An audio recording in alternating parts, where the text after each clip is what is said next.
Welcome. Today we have excellent news. We are talking about the HHS Roundtable on Lyme disease and exactly what happened. We're going to break down everything we now know about this roundtable that was held by RFK Jr.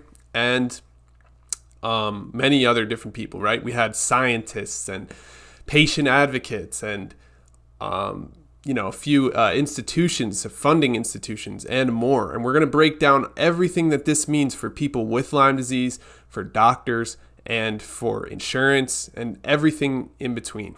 Now, I know this did happen on December 15th, 2025. And I did take a little bit of time to post this. And the reason for that is because I wanted to make sure I understood it. I wanted to make sure I had all of the ins and outs correct before just jumping to conclusions or trying to post about something that I didn't quite get. And there's a lot of, legal talk and policy talk and a lot of stuff to wade through. It was a 2-hour event that I had to watch and break down slowly over time. So here we are about a few weeks later, and I've got it all figured out for you so that you don't have to, wade through it or try to understand all these bits and pieces. So you can just take the important, valid information with you and understand what's changing in the current Lyme disease climate. So, before I jump in, I do want to say that every Wednesday we do the Lyme Healing Circle. And that's exactly what today is as well. It's the Lyme Healing Circle. We go live and share about Lyme disease, what it's like living with Lyme disease, what it takes healing from Lyme disease naturally, like I personally did and like I help other people do, and just anything else that has to do with Lyme, chronic Lyme, co-infections, and more. So I go live every single day at 12 p.m. Eastern Time, but Wednesdays specifically are about Lyme disease and all of the challenges that people face there. So I hope you will join me every Wednesday to get some more insight, some more clues, some more ideas around Lyme disease, co-infections, and healing the body in 2026. I'm here for you, and my name is Ryan Kearns. By the way, I personally had Lyme disease back in 2016. It affected me deeply. I had heart issues. I had fainting. I was sleeping 18 hours a day. I wasn't sleeping at night. There was a host of other issues. I had to get monitored for a long period of time, and eventually I was able to get better using all natural methods. And I used herbs and holistic wellness to get better. And then I went on to create programs for other people to go through to make it even easier and more affordable so that people don't have to suffer as much. And with some luck and some time and some focus and attention, we've been able to help thousands of people, and we have over 300 plus positive reviews at LymeWars.com. So if you're interested at any point during this, go to LymeWars.com to learn more about how we're helping people and the exact herbal protocol that we use. It is different than anything else that's out there because of a few reasons. Well, first of all, we use separate capsules for every single herb that we use, and that makes it so you have more control, more precision, more targeted approach rather than taking all of your herbs in a single capsule where you don't have any control over your dosing. You don't have any control really over the potency or the quality of the product you're taking. We broke it all down to make it as simple as possible. We know that systems are a little bit more sensitive when it comes to Lyme disease, so we have a single ingredient per capsule to make it so that you can control the dosing. You have the highest potency and the highest quality, and we third-party test everything. If any test fails for some reason, we just destroy the whole product and start from scratch because we truly believe that we have to give the best quality product out there into the world in order for people to get results. And I personally take them myself. I give them to my children. I give them to my parents. So it's very, very important to me to have extremely high quality third-party tested products. And so we pride ourselves in our quality and our sourcing of the products that we use at LymeWars.com. So I just wanted to get that out of the way so you know it's available for you. And we try to make it as affordable as possible. We give breaks to people that want to commit to a full year of using the protocol because that will get you the best possible results. And again, it's extremely affordable, high quality, and potent, and the dosing is just right. We've had people that tried hundreds of different things in the past and weren't getting results, finally try LymeWars.com, and they start to finally see results. They start to get their body back. They have that hope and that glimmer in their eye again, and then things change from there. And it's absolutely amazing to see. I'm super proud to be a part of it, and I just wanted to make sure that you know it exists to support you and your body. Now, here's everything we know from the HHS Roundtable on Lyme disease that happened on December 15th. We have RFK Jr. here kind of leading the way on exactly what to talk about and what they're going to be focusing on and what's changing in the Lyme disease community. And this is huge news that we've got. Finally, chronic Lyme disease is getting the spotlight that it deserves. Finally, people are talking about Lyme disease again and not just writing it off, not just saying that patients are crazy or that they don't understand their own bodies or that they're wrong about their own symptoms in their own body, which is absolutely infuriating, and nobody deserves that. So let's discuss exactly what happened at this very interesting meeting and what we can learn from this and what we can take away and what's going to be changing in the future for people with Lyme disease, for doctors, for patients, and for everyone, really. I mean, institutions changed some funding policies and so much more. So first, this was an absolutely historic event. This was the first explicit federal validation of chronic Lyme disease. See, in the past, they would call it things like PTLDS, or they would just say chronic Lyme disease doesn't exist, or they would just say it's not a real thing. And if you say you're still sick after using antibiotics, then they write you off. They say you're crazy. They say it's not real. They say it's in your head. They try to treat it like a psychiatric problem instead of actually taking the patient's word for it, doing more testing, or moving further down the road into helping them heal their body from chronic Lyme disease. They just basically say, no, you're wrong. You don't know what you're talking about. But now, for the first time ever, we heard people in Congress, people in the HHS finally say that chronic Lyme disease is a real thing. And I heard RFK Jr. finally say to the crowd, to the camera, that he has experienced chronic Lyme disease and his family members have experienced chronic Lyme disease and that it's a real thing. So that validation is absolutely huge. The HHS has acknowledged decades of dismissal for chronic Lyme disease and patient harm because of said dismissal. They've acknowledged it. They said it's wrong. They said they shouldn't have done it. They said it shouldn't have happened. And this is overall marking a shift from denial to engagement with the Lyme disease community, which is absolutely huge. This is something to celebrate. This is an absolutely positive push for Lyme disease and people suffering every single day. Now, the only things negative that I've read online about this is people saying it's not fast enough. We need, people are actually suffering. It's not fast enough. It's not good enough. But in my opinion, any changes in a positive direction is good. If we say it's not fast enough, that's often our own ego or our own mind telling us that, okay, yeah, I understand why they would say that. They say it because they want to get better and they want to get better fast. And that makes total sense. They should want to get their body back and they should want to do it as quickly as possible. But to say it's not fast enough just completely invalidates everyone that's finally been validated by the actual system here in this roundtable. So I view this as a 100% positive thing. It doesn't matter how long it's going to take them or what exactly is going to happen. The fact that it's too slow and people are suffering, I don't think they can make people's suffering go away faster, honestly, when we're talking about what Lyme disease really is. It's a systemic issue. It's an issue that affects multiple organ systems in the body. It's not just a simple thing that they can snap their fingers and make it go away. There's not going to be a cure that just simply wipes it out immediately.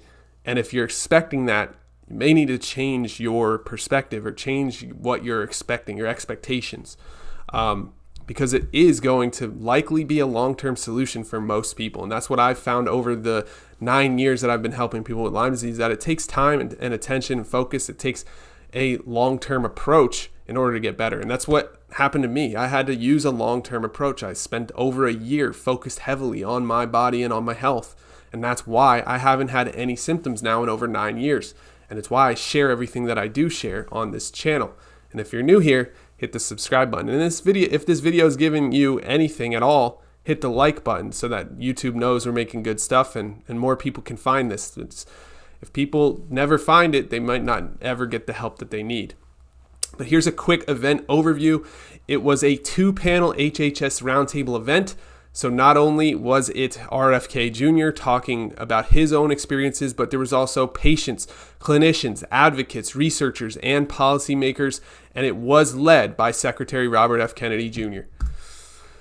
So the key thing that happened here is the federal admission that chronic Lyme disease is a real and serious illness.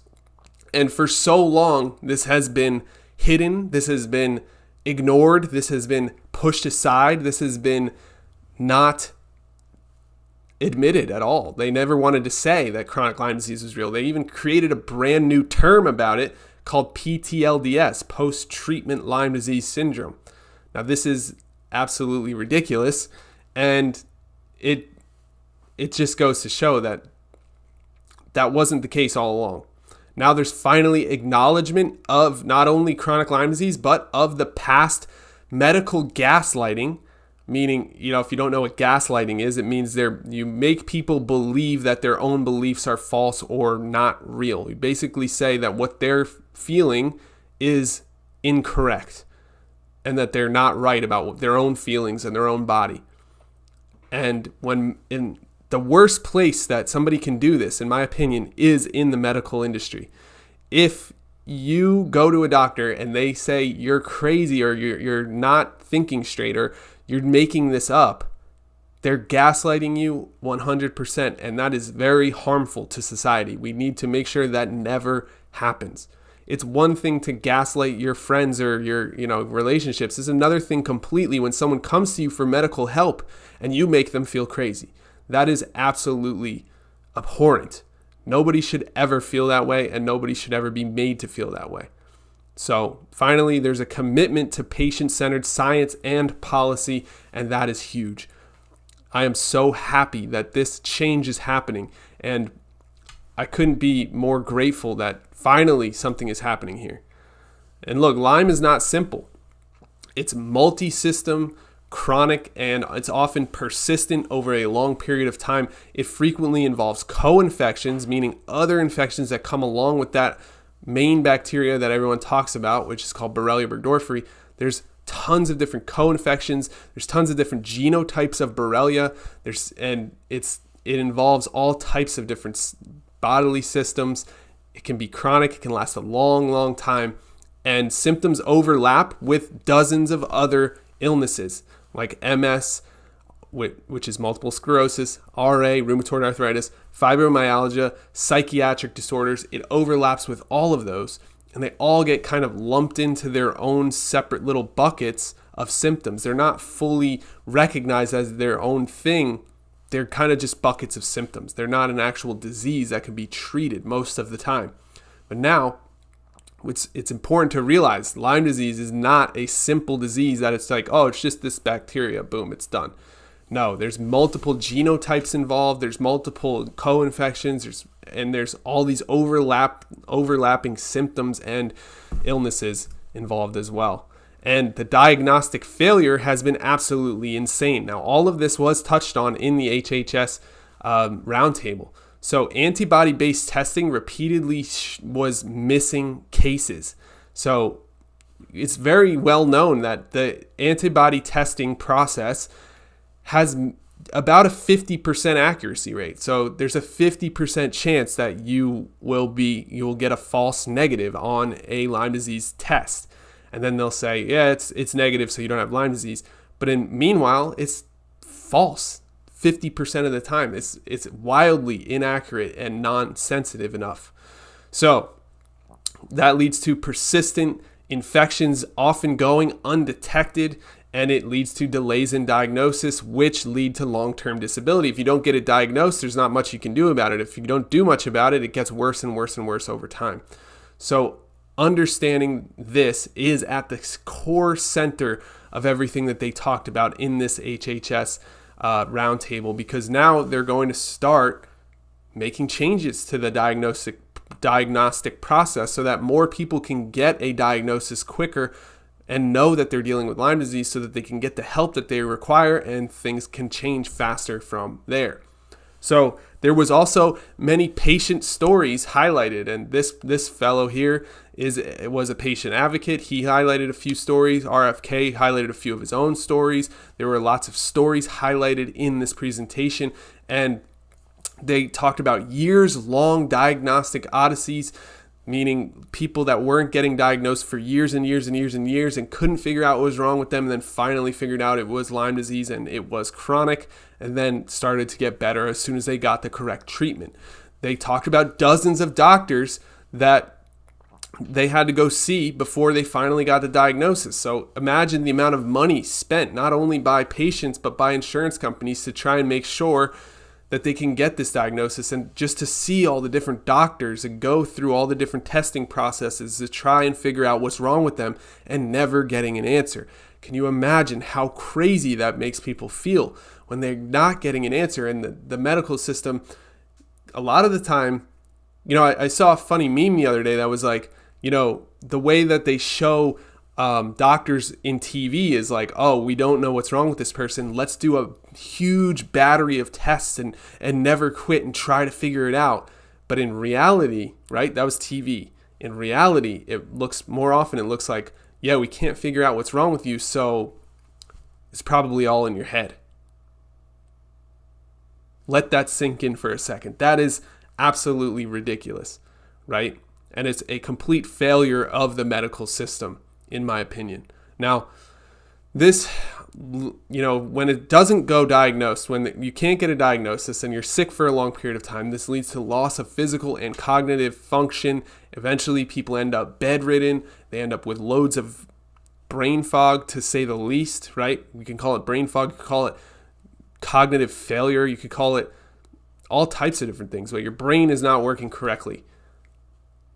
And that it's one of the saddest things ever, to see someone wither away to a disease and they don't even know what it is. And this has happened to dozens, if not hundreds, of people over the years of nobody being able to say that chronic Lyme disease is real because they were never willing to admit it. And now finally they're admitting that this is a real problem that needs focus, attention, dollars, and, finally serious intentions and changes.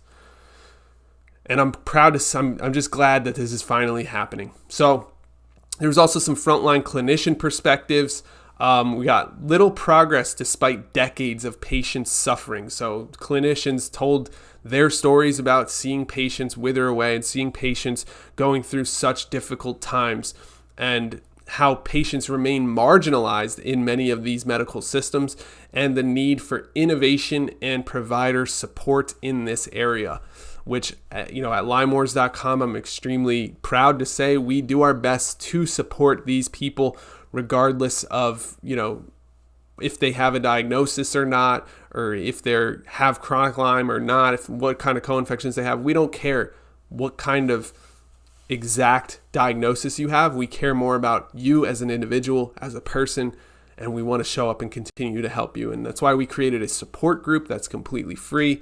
We have loads of free resources to help people get the answers that they finally need and support them in every way possible. And I spend hours per week talking to hundreds of different people from the Lyme disease community that need help, that some of them just need validation. They just need to be told they're not crazy, they're not wrong, they're not imagining things.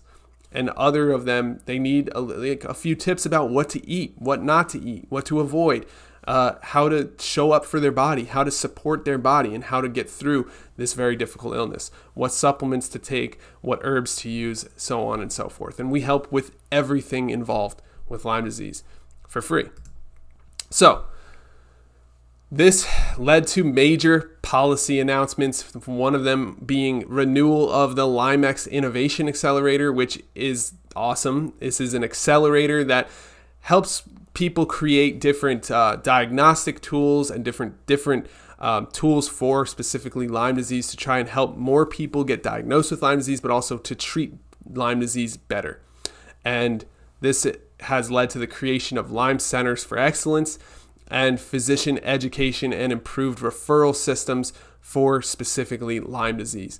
And this is absolutely amazing. Before, this never existed because, again, they weren't even willing to say that chronic Lyme disease was a real thing, and they weren't willing to say that this was required for people's health. Finally, Medicare coverage. Chronic Lyme explicitly covered under chronic care management. This is huge. So many people have not been able to get covered by insurance over the years for Lyme disease because they classified as chronic Lyme disease, which was not noticed or what's the word I'm looking for? It wasn't recognized. That's the word. It wasn't recognized by Medicare or by other insurance companies as a legitimate case. But now chronic Lyme disease is recognized as legitimate. Under chronic care management, people will be able to get covered by insurance, specifically Medicare. And this will allow for long-term care reimbursement. And ideally, this should increase the doctor's willingness to treat patients, right? Oftentimes they turn patients away because they're like, I don't know what's wrong with you and I can't help you because insurance isn't going to cover it. And they kind of just turn people away, or they tell them you're wrong about your own body, which is terrible. But now, hopefully, the idea is this will allow more doctors to say, okay, I'm willing to help you and I'm going to treat you because they'll get their insurance money out of doing it. Now, is it a little bit sad that it requires this insurance money in order for doctors to show up and do a great job? A little bit, but at least something is happening. At least we're moving in the right direction here. I think that's an absolutely positive thing. And we also have the research and innovation direction. So we're going to work more on direct detection diagnostics. So right now, all of the tests have to do with antibodies. So they're not all of them, but most of them test directly for antibodies to the Lyme disease bacteria. So they're not testing for the bacteria, they're testing your immune system to see if it's creating antibodies against that bacteria. And if it is, then you would be considered positive. Now, the problem with that is there's a very small window of time where it's actually accurate, right? There's a small window of time where you're creating those antibodies in a large enough number to go detect it on that test. So if you're not in that window of time, you're basically screwed. So that's why they're going to be using AI and machine learning and multi-omics. What that means is they're going to be looking at multiple different systems, multiple different immune biomarkers, multiple different health biomarkers on lab tests to then make a full prediction, a full-scale diagnosis of your body. So it's not going to be just about the antibodies. It's going to be about much more than that. It'll be about immune system biomarkers, inflammation biomarkers, and your blood test results, and everything combined together to then see, does this person present as someone who's fighting Lyme disease and chronic Lyme disease.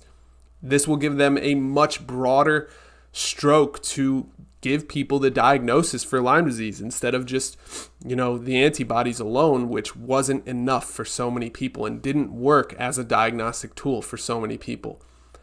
They'll use neuroimaging and immune biomarkers in addition to the antibody tests, which will allow for more people to get that positive diagnosis, which will lead to more treatment, which will lead to more healthy patients.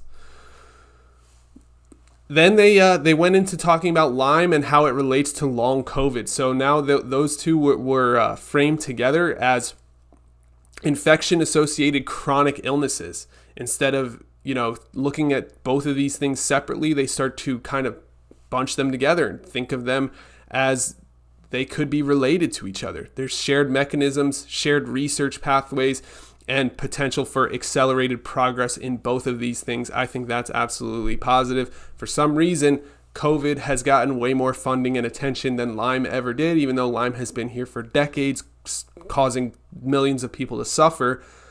COVID came along and changed everything, and now, I don't know, maybe this will make it so there's more funding, more, access to better diagnosis, better testing, better science, better research, all because it's framed with long COVID as well. So what this means for patients, well, the main thing is we got validation after years of disbelief or years of saying that this is not a real thing. We finally have validation that chronic Lyme disease is real, that we can get treatment for chronic Lyme disease, that we can get insurance coverage for chronic Lyme disease, and we can get improved access to care. This is amazing. This should give people hope. This hope is grounded in structural change. They're changing things for the better, and this is absolutely a positive thing, in my opinion. Now, like I said, I've heard people have negative takes on this, like it's not fast enough, people are suffering, etc. But at the same time, would you rather keep it the way it was? I know I wouldn't. I'd rather have progress, even if it's slight, even if it's slow. I'd rather have progress than none at all. So there's structural change going on here, which means that people in the future that get Lyme disease or start presenting as chronic Lyme disease will have help and will have the infrastructure to actually get the help that they need, instead of being told they're crazy or turned away or, basically pushed to the side to suffer by themselves, which is what has happened to so many people. So this isn't going to heal everything overnight. This is just the very first Lyme Disease Roundtable, and it's the very first sign of real validation for our community. But it does change the ground beneath us. It does change how we'll be viewed by the rest of the world, how many doctors will actually step up to help. And to me, this marks a turning point for the Lyme community, and it's absolutely amazing. So that is everything I had in this presentation. I basically broke down the entire talk, the entire roundtable. Now, hopefully there will be more roundtables in the future, or there will be more discussions about Lyme disease and chronic Lyme disease in the future. I am just so glad that they finally validated chronic Lyme disease and they stopped, basically pushing it to the side, and they also acknowledged the fact that it's been wrong. There's been medical gaslighting going on for years, and millions of people have been affected. But now millions of people will be affected positively by this change, this progress moving in a positive direction. And I couldn't be happier to be part of that and to see this happening firsthand. It's history being made right here. So I'm going to answer these questions in the chat. If I wasn't dealing with an herbalist, I would take your products. I've been feeling better since I've been using her products. Hey, no problem, Johnny. As long as you get something that helps your body get better, I am all for it. And, herbs are just insanely powerful when it comes to Lyme disease. They helped me a ton. And, I would never even have created LymeWars.com if I wasn't completely transformed from using herbs. Like in my eyes, they saved my life. They showed up when I needed them. I used herbs religiously for a year straight. I loved every minute of it, even though they didn't always taste good and they didn't always feel good when I had Herx reactions, but they worked. They ended up helping me get my body back. And I haven't had symptoms now for over 9 years. And so that's the only reason I created any herbal products, to try and help other people, because I know how hard it can be to go through this and how, I know what it feels like. And so I created it to try and help other people. And if you are getting help already from an herbalist, or you already are using herbs, good for you. And, no hard feelings at all if you're not going to use Lyme Wars products. But all I can say is that people that do use them see massive results. And I think it's a lot to do with our the way we approach it as a single herb product, right? Each product has its own single herb ingredient, which allows us to keep it focused, right? Keep it high dose, but also keep it extremely high quality. Like it's hard to underestimate how difficult it is to test something when it's like a million different things jammed into a capsule, right? Like, yeah, you third party tested it, but it's really just a huge batch of herbs mixed together that you tested. When we break it down into one single ingredient per capsule, that makes it so much easier to test. You're actually only testing one thing, and you can find out if there's any heavy metals in there. You can find out if there's any unwanted ingredients or unwanted, like sometimes there's drugs. Like the supplement industry is absolutely wild. It is possible that you could find drugs inside of a product that is not meant to have drugs in it, just because they use the same barrels and the same drums to mix up these products. And so I didn't want to risk any of that. I didn't want to make it even possible for somebody to have something tainted. And so I wanted to make it just one ingredient. That way there's no mixing in a giant barrel. It's literally just one thing. You put it into the capsule and boom, the capsule's ready. So that's our approach, and it allows us to third-party test and make sure they're extremely high quality. It also allows us to have a more potent, direct approach because we can know exactly what the dosing is of each ingredient because they're separate. And that allows people with sensitive systems to use the correct dosing for their body. It allows you to adjust and have more control. So it gives you that control, that precision, that high quality and potency that we always look for. So that's why people are just getting massive results using Lyme Wars. And it's been years now since we started this, and I just get emails like every week of people telling me how their body feels so much better. I couldn't be more grateful to be a part of it and to share it with all of you. So yeah, it's totally fine, Johnny. If you found something that works for you, keep doing it. And I wish you all the best in your health journey for Lyme disease. So I hope this presentation helped you realize what just happened, how this is a historical event that changes everything for Lyme disease patients everywhere. And I wish you the best moving forward. Again, I go live every single day at 12 p.m.